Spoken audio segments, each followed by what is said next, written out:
అమ్మా నిన్నే. ఏటి? నీతో కొంచెం మాట్లాడాలమ్మా. నాతో నీకే మాటలుంటారా? ఎల్రా నువ్వు. నిన్ను చూస్తుంటే నీలో నా కొడుకు కనిపించట్లేదు. క్షమించమ్మా, ఇంకెప్పుడు అలా చేయను. నువ్వు ముందలా కూర్చో, నీతో కొంచెం మాట్లాడాలి. కూర్చో.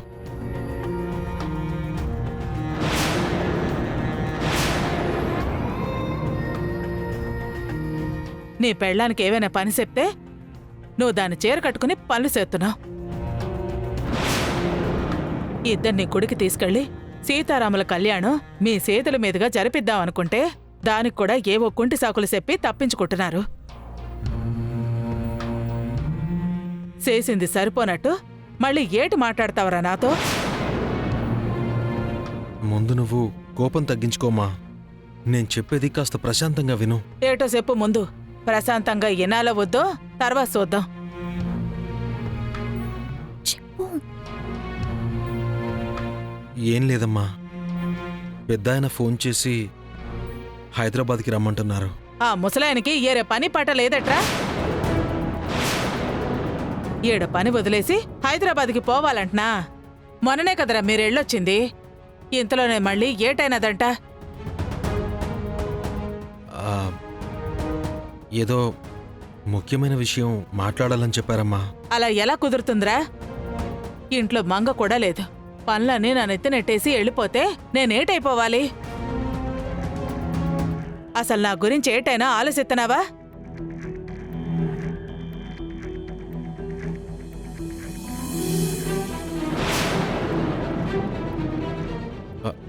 అమ్మా, పనుల గురించి నువ్వేం కంగారు పడకు.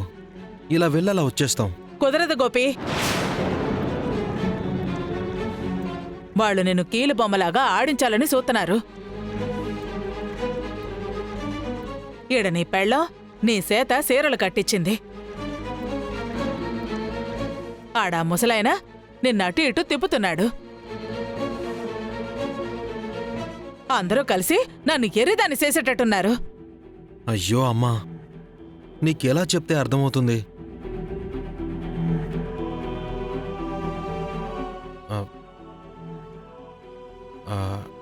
నన్ను నీ కోడల్ని హనీమూన్కి పంపిస్తారంట.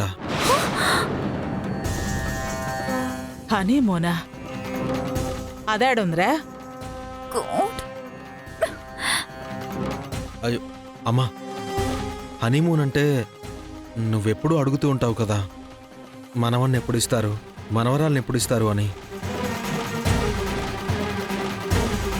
ఆ పని మీద పరాయూరు వెళ్లేదాన్నే హనీమూన్ అని అంటారు.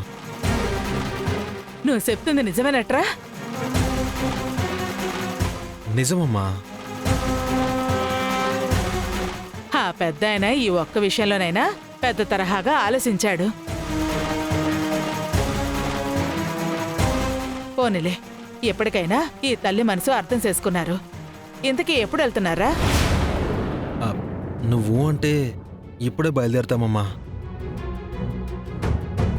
సరే గోపి, మీరు తయారవుతూ ఉండండి. సున్నుండలు నువ్వుండలు చేసి పెడతాను. అవి తింటే పుష్టిగా ఉంటారు, సరేనా? ఉమ్.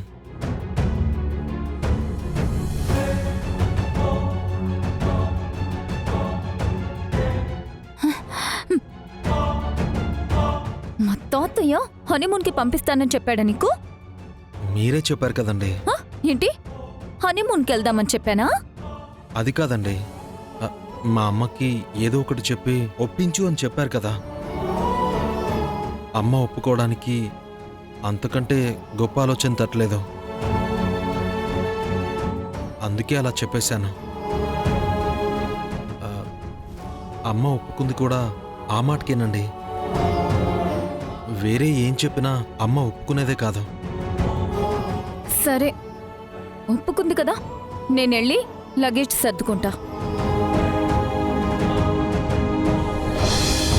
సింధుజాక్షికి నేనంటే ఎందుకు ఇష్టం లేదో, ఆయన తను కోరుకున్నట్టే విడాకులు ఇస్తానని చెప్పాను కదా.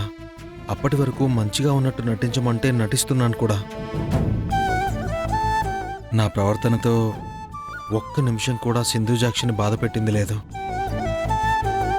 ఇవన్నీ చేస్తుంది నాకు సింధుజాక్షి మీదున్న ప్రేమతోనే కదా. అయినా నా ప్రేమని సింధుజాక్షి ఎందుకు అర్థం చేసుకోవట్లేదు?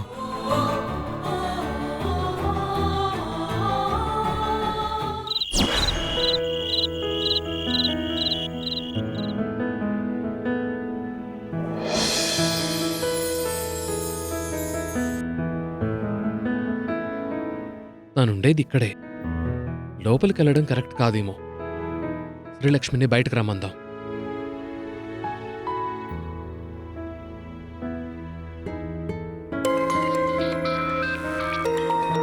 ఈ టైంలో ఎవరబ్బా ఫోన్ చేస్తున్నారు? మా నాన్న ఏటి? ఆ? ఎవరబ్బా? హలో, ఎవరు?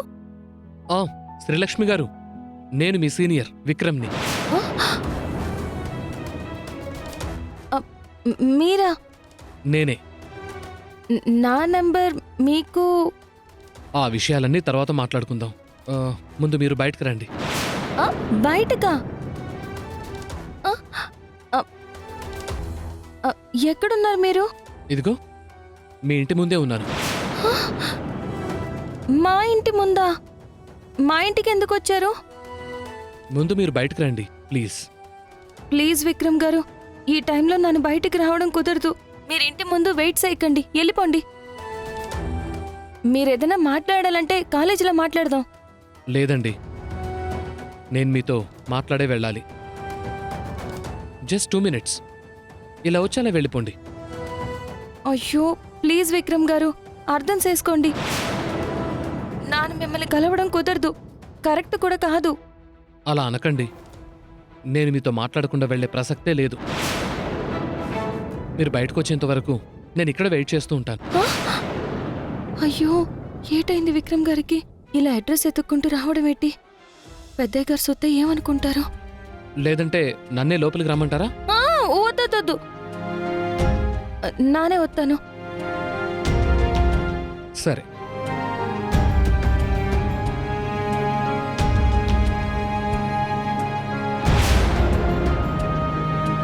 హలో, అతని గురించి ఏమైనా తెలిసిందా?